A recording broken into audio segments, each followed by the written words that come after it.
저의 부모님들이 이 세상을 60 넘기지 못하고 두 분 다 소천하셨습니다. 저도 그래서 60은 못 살 거다 이 생각을 하고 인생 계획을 60까지만 세웠던 적이 있었습니다. 청년 시절에. 근데 70까지 살 줄은 몰랐는데, 그리고 앞으로도 한참 더 살 것 같은 그런 생각이 듭니다. 우리는 지금 2025년도를 살고 있습니다. 많은 사람들이 이 삶을 살면서 2025년도도 덤으로 사는 거다. 한 해 한 해가 한 60 넘으면 다 덤으로 사는 거니까 덤으로 사는 거다. 이렇게 생각하고 살아도 좋을 것 같습니다. 디도서 2장에 보면 이 세상에 살고라는 단어가 나옵니다. 우리가 이 세상, 또 요즘에 험한 일들이 많은 대한민국에서 살고 있습니다. 그러면서도 이 세상에 살고라는 의미는 이 세상은 어떤 경우에도 숨만 쉬고 살아도 몸이 아프고 피곤하고 또 여러 가지 상황이 복잡해도 살만한 가치가 있는 곳이다. 이런 의미를 갖고 있습니다. 또 한 가지는 이 세상을 살아가는 방법이 무엇일까에 대한 의미를 함축하고 있는 그 내용이 바로 이 세상에 살고라고 하는 디도서 2장 12절의 말씀입니다. 그런데 우리가 이 세상을 살아가면서 이 세상이 늘 만만치 않은 것은 세상이 꼭 좋은 세상이 아니라는 겁니다. 우리가 성경에 나타나는 험한 세상을 이야기할 때 대표적인 것이 바로 노아 시대를 이야기합니다. 노아 시대. 그러니까 사람이 만들어지고 사람이 하나님의 창조물로 태어나고 나서 그렇게 오래되지 않았을 때, 노아 시대가 되었을 때 이미 세상은 사람들의 모습이 망가지기 시작했죠. 그리고 창세기 18장에 보면은 소돔과 고모라의 모습을 보면 또한 그렇습니다. 그런데 지금의 이 세상을 보면은 노아 시대와도 같고 소돔과 고모라와도 같은 온갖 죄악과 유혹과 불의와 불법이 관영하는, 그래서 많은 사람들이 갈등하고 고민하는, 그래서 어떤 성도들은 이 세상이 더럽다, 험하다, 힘들다라고 하면서 좀 도피하고 피하고 싶어하는 그런 사람들이 많이 있습니다. 그러나 성경은 죄악 많고 험한 세상이라 하더라도 긍정적인 마음을 갖고 도전하고 살아가야 된다. 왜냐하면 하나님의 크신 손 아래 세상은 언제나 있기 때문이다. 그것을 말씀해 줍니다.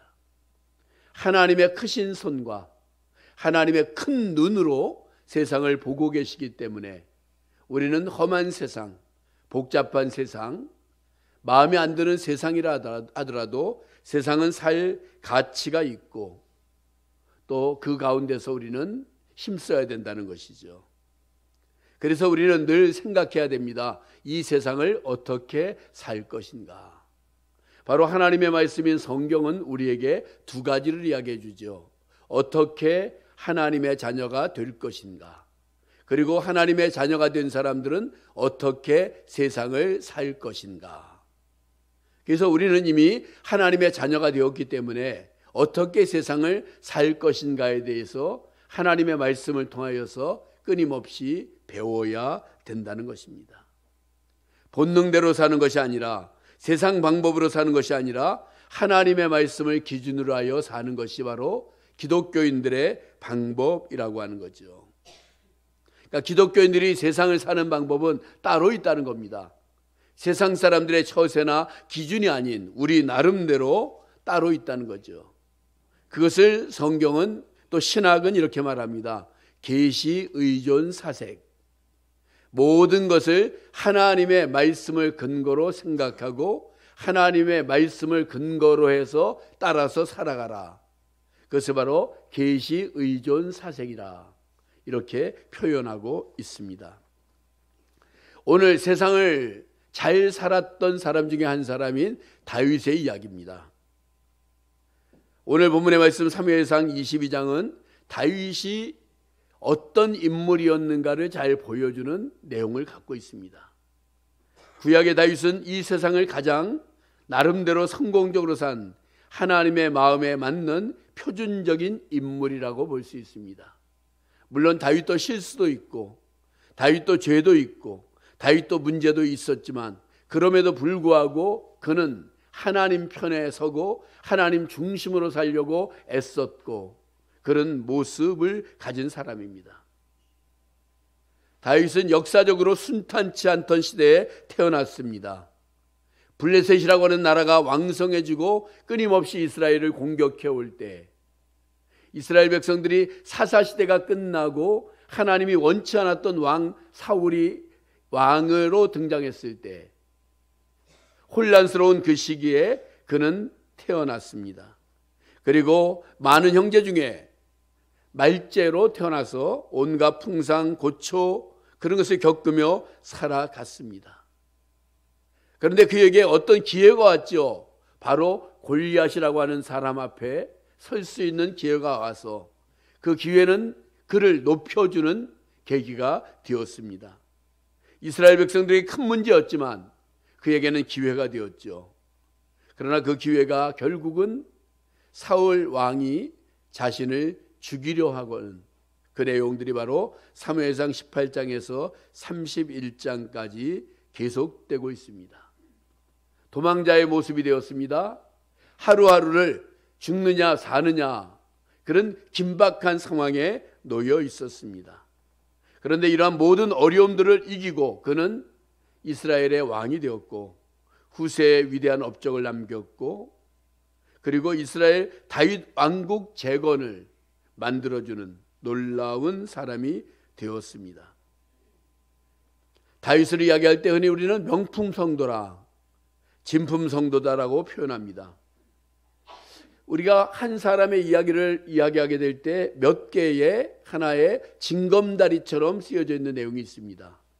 다윗 같은 경우에는 어떤 사건이냐면 제일 먼저 등장하는 사건이 골리앗 앞에 서는, 다 두려워하고 다 떨고 있을 때 너는 칼과 창과 단창으로 나왔지만 나는 만군의 여호와의 이름으로 나간다라고 선포하고 골리앗과의 싸움하는 장면이 정말 다윗의 생애에서 압권입니다.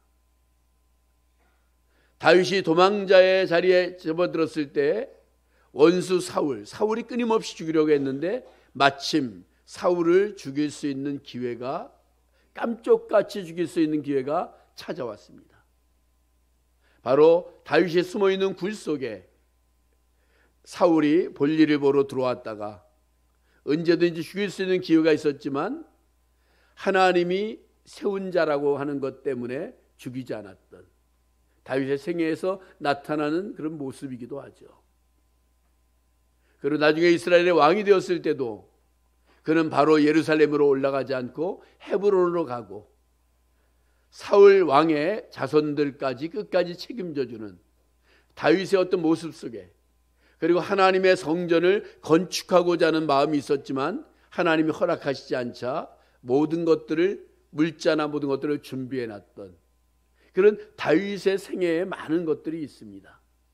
그런데 우리가 오늘 본문의 말씀 사무엘상 22장이 중요한 이유는 다윗이 어떤 사람이었는가를 보여주는 가장 중요한 내용을 담고 있습니다. 그는 어떤 사람이었는가? 그는 세상을 어떻게 살고 있었는가? 그걸 우리에게 보여준다는 거죠. 그래서 우리가 다윗에게서 배울 수 있는 많은 것들 중에 본문을 통해서 우리는 다윗에게서 배운다. 그 배울 수 있는 몇 가지를 우리가 알게 되는 것이죠.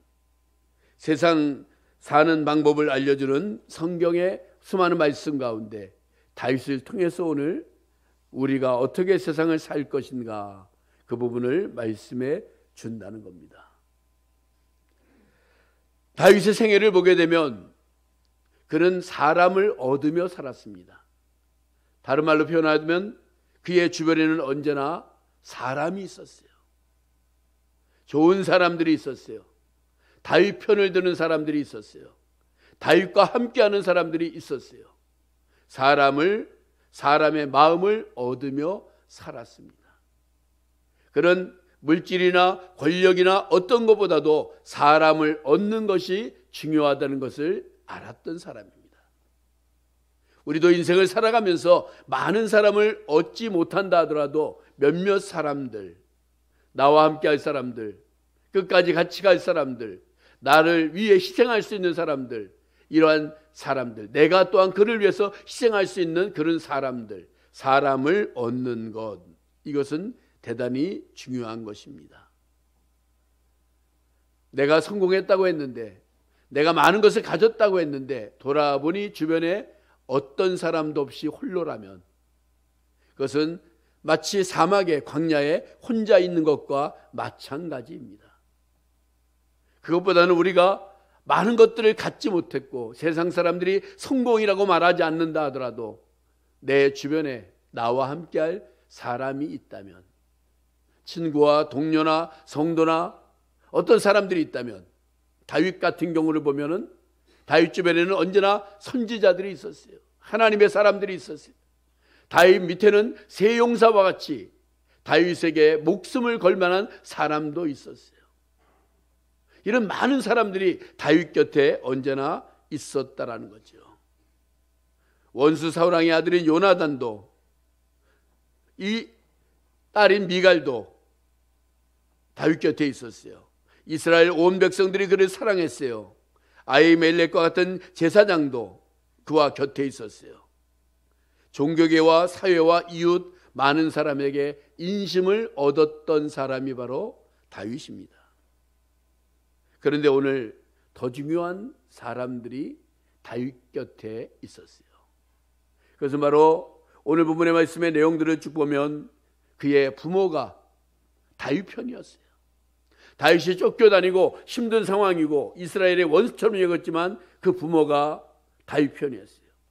그것만이 아니라 여기 중요한 내용이 나오죠. 환난당한 자, 빚진 자, 마음이 원통한 자, 이런 사람들이 다윗 곁으로 찾아오기 시작했어요. 부모라면 혈연 관계 때문에 그의 곁에 있었다라고 보지만 환난당하는 자, 빚진 자, 마음이 원통한 자, 이 사람들, 여기 환난당한 자는 곤란, 비탄, 걱정, 우한, 빚진 자는 강탈당한, 마음이 원통한 자, 많은 사람들이 이제 다윗 곁에 있었어요. 많은 사람들은 강한 자만을 원합니다.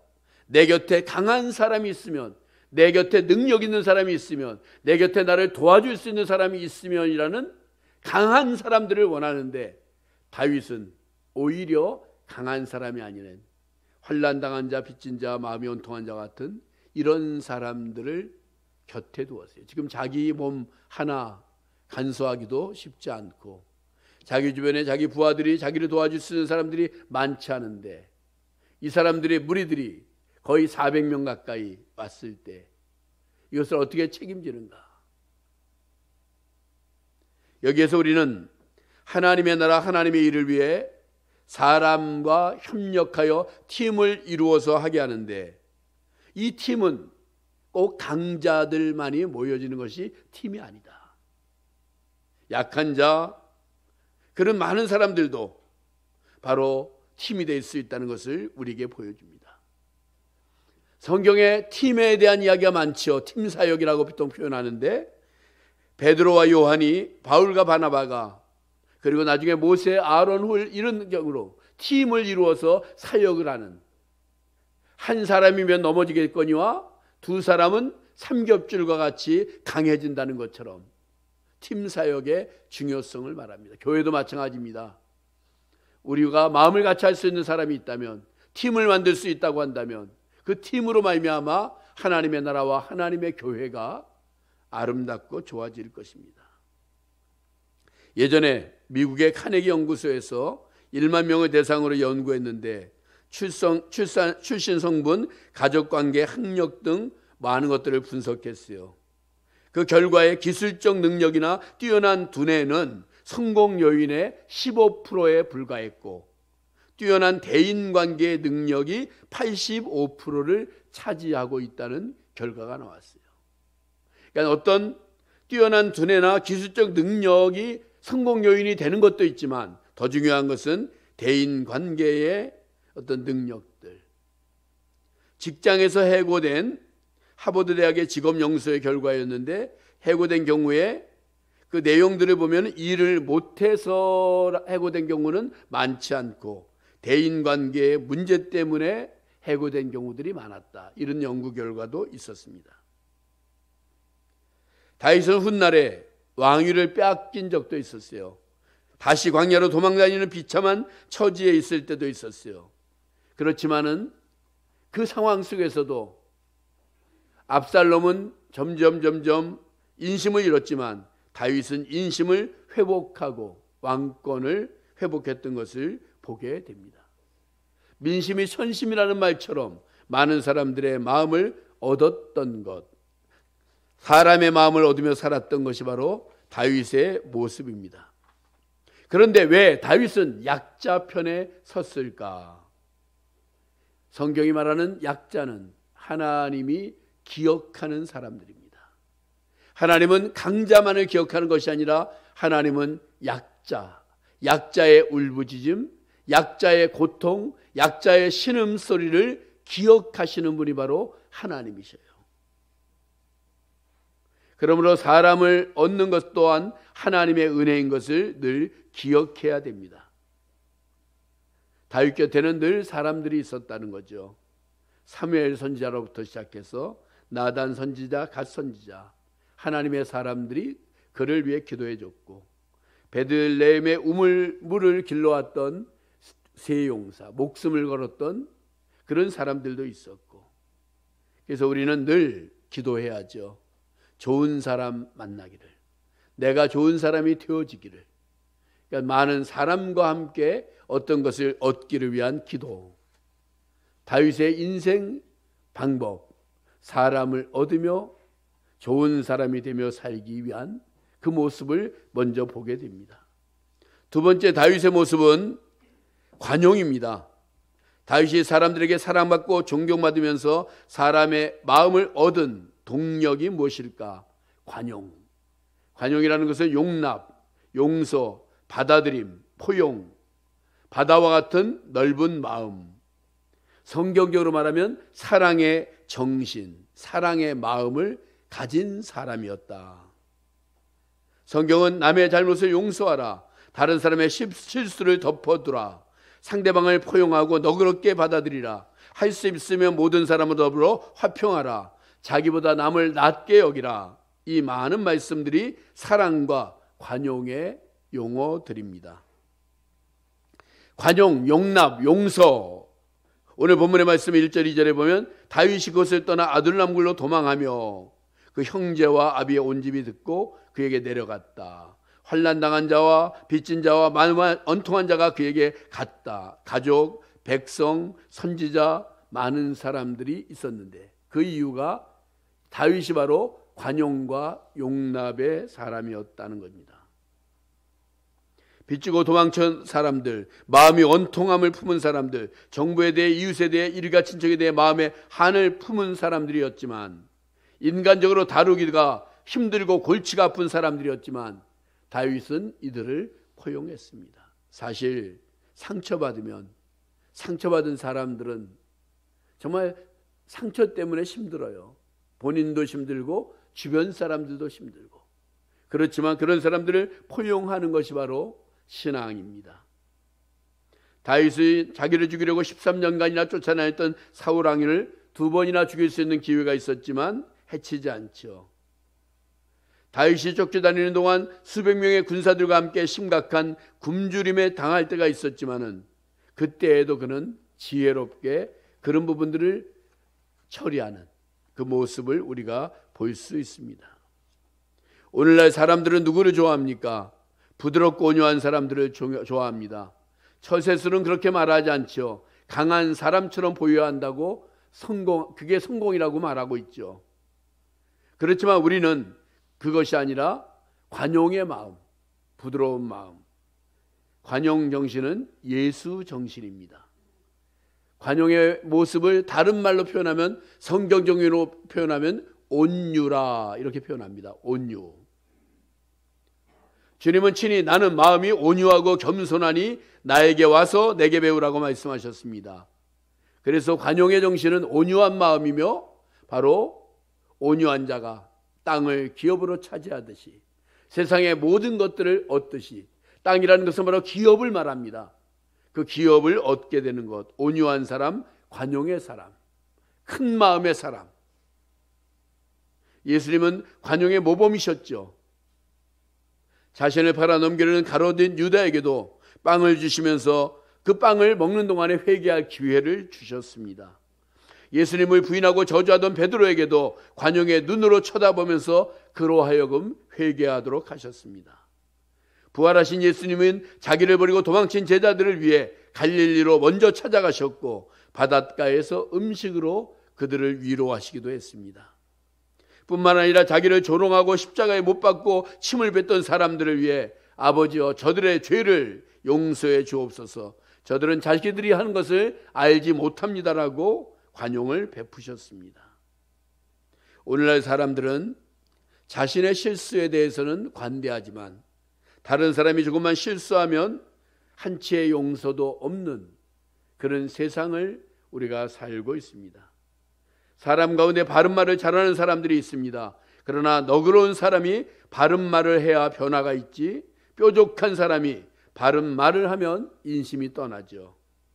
그러므로 바른 말보다 더 중요한 것이 또한 관용입니다. 우리가 세상을 어떻게 살 것인가라고 할 때 관용, 예수 정신, 온유한 마음으로 사는 법을 배우자는 겁니다. 세 번째로, 다윗을 보게 되면 그는 언제나 하나님 생각을 했고 하나님의 인정을 받으며 사는 것을 중요하게 여겼습니다. 다윗은 이 모든 것들을 이야기할 때 하나님의 은혜였다라고 표현합니다. 사도행전 13장에 보면 하나님이 가라사대 때 내가 이새의 아들 다윗을 만나니 내 마음에 합한 사람이라, 내가 그를 통하여 내 뜻을 다 이루게 하리라 하시더니, 하나님의 마음에 딱 맞았던 사람 다윗, 그러니까 하나님의 은혜를 받고 하나님의 사랑을 받았던 사람 다윗의 모습을 말해주죠. 하나님이 어느 날 다윗을 찾아와 주셨습니다. 그리고 다윗을 만나 주셨습니다. 그리고 하나님은 다윗에게 올바르게 살아가는 축복을 주셨습니다. 그동안 그는 하나님의 마음에 잘 맞는 사람의 모습을 갖추고 있었습니다. 그래서 다윗은 어떻게 보면 사람들에게 인심을 얻은 것이 아니라 하나님의 은혜가 바른 삶을 통해 사람을 얻게 한 것입니다. 그러므로 다윗의 생애에서 가장 중요한 것은 결국은 하나님의 은혜입니다. 하나님의 은혜를 받으니 그의 마음이 달라졌고, 하나님의 은혜를 받으니 그가 믿음의 사람이 되어서 관용, 용납, 용서 모든 것들을 할 수 있는 사람이 되었다는 거죠. 사무엘상 16장 13절에 보면 사무엘이 기름불을 취하여 그 형제 중에서 그에게 부었더니 그날 이후로 다윗이 여호와의 신에 크게 감동되니라. 사무엘 선지자가 하나님의 명령을 따라서 이새의 집에 와서 아들들을 살펴봅니다. 누가 하나님이 정한 왕인가? 첫째 아들을 보니까 멋지게 생겼어요. 그런데 그래서 그냥 사무엘은 보지도 않고 첫째 아들에게 하려고 했더니 아니다. 둘째 아들 꽤 괜찮아요. 아니다. 다 아니다 그러는 거예요. 근데 7 아들만 거기 있었던 모양이에요. 또 없냐 그러니까 말째가 있는데 저기 양을 치고 있다.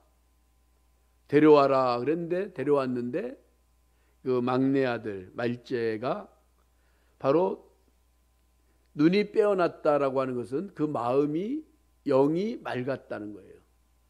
그 아들을 보면서 하나님이 바로 그 사람이다. 그래서 그에게 기름불을 취하여서 기름을 부었더니만 성령의 감동, 여호와의 신에 크게 감동되었죠. 성령의 감동 이후에 그는 변화가 된 것입니다. 감동이라는 말은 히브리어로 찰리라는 단어인데 세차게 오다 공격해 온다는 뜻입니다. 파도가 세차게 밀려와서 집체를 흩어가는 모양을 감동이라고 표현합니다. 감동을 받으니, 마음이 움직이니, 마음이 진동하니 그의 삶, 마음이 변화가 되었죠. 다윗의 마음에 성령의 세찬 파도에 부딪힌 후에 그는 인생이 달라졌어요. 관용, 용납, 그런 사람이 되었죠. 마태복음 5장에서 온유한 자는 복이 있나니 저희가 땅을 기업으로 차지할 것이라는 것은 관용하는 자는 복을 받고 이 세상과 내세의 복이 있다는 겁니다. 다윗은 너그러운 마음과 온유함으로 사람을 얻는 축복을 받게 되었다는 것을 말해줍니다. 하나님께 인정받으며 사는, 성령으로 충만하여 사는 것이 바로 다윗의 인생이었습니다. 사무엘상 17장에 다윗의 어떤 멋진 모습이 나오죠. 골리앗 앞에 섰을 때 모든 이스라엘 사람들이 두려워하는데 소년 다윗이 나서죠. 그러면서 골리앗에게 이렇게 말합니다. 너는 칼과 창과 단창으로 나오지만 골리앗의 제사는 칼과 창과 단창, 나는 만군의 여호와의 이름으로 나간다. 다윗 나의 제사는 만군의 여호와의 이름, 그렇게 표현한 겁니다. 우리의 힘은, 우리의 근거는, 우리의 제사는 만군의 여호와의 이름입니다. 우리가 예수를 믿는 그 순간 하나님께서는 우리에게 만군의 여호와의 이름을 주셨어요. 내가 갖고 있는 것, 나의 재산, 나의 자본, 나의 자산, 가장 중요한 것이 바로 만군의 여호와의 이름을 내가 갖고 있다. 하나님은 무엇보다도 크시다. 하나님은 무엇보다도 강하시다. 모든 것보다 세다. 바로 그것을 우리가 하나님, 내 하나님이시다는 것을 말해주고 있습니다. 성도 여러분, 우리 성도란 내세를 지향하며 이 땅을 사는 사람들입니다. 그런데 이 땅에서 우리는 최선을 다해서 살아가야죠. 긍정적인 마음으로. 살다 보면 아프기도 하고 힘들기도 하고 뭔가 해결되지 않은 많은 문제들을 갖고, 그럼에도 불구하고 우리는 이 땅을 씩씩하게 살아가야 됩니다. 하나님의 은혜 따라, 하나님의 사랑 따라 살아가야 됩니다. 그동안 우리가 살아왔던 방법을 한번 돌아봐야 됩니다. 고칠 것은 없는지, 내가 고집 피우지 말고 성경적인 삶으로 무엇을 고쳐야 될지를 돌아봐야 됩니다. 하나님과의 관계, 하나님 중심인가 말씀 중심인가, 하나님의 인정을 받으며 사는가, 사람과의 관계, 관용과 용납과 용서와 너그러운 마음이 있는가. 정말 중요한 것은 우리가 세상의 참 성공도, 영혼을 구원한 모든 것들, 이것이 중요하다는 거죠. 언제나 내 편이 되어줄 수 있는 사람 몇 명만 있어도, 나를 위해 희생할 수 있고 나와 함께 할 수 있는, 나를 위해 죽어줄 수 있는 사람 한 명만 있어도 성공한 인생이라는 말이 있습니다. 성령의 은혜와 하나님 앞에 인정받는 사람, 사람 앞에 용납과 관용의 삶. 사도 바울은 빌립보 교인들에게 이렇게 말합니다. 빌립보서 4장 5절에서 너희 관용을 모든 사람에게 알게 하라. 주께서 가까우시니라. 악에게 지지 말고 선으로 악을 이기라. 이 모든 것들은 사람의 힘으로 되어지는 것이 아니라 하나님의 은혜로 되어집니다. 그러므로 오늘 다윗의 삶, 우리에게 보여주는 삶은 결국 하나님의 은혜로 살았다. 세상을 어떻게 살 것인가? 하나님의 은혜로 산다. 하나님의 은혜로 살면 우리 마음이 넓어지고 달라지고 변화되고 세상 가운데 인정받고, 하나님의 은혜로 살면 세상을 이기는 사람들이 된다. 오늘 우리 성도들이 벌써 눈 감았다 떴더니 2월달인데 우리가 남은 11개월, 금년 한 해, 아니 남은 우리의 인생 은혜로 사는, 용납하며 사는, 넓은 마음으로 사는, 사람을 얻으며 사는 그러한 저와 여러분들이 다 되시기를 주의 이름으로 축복합니다.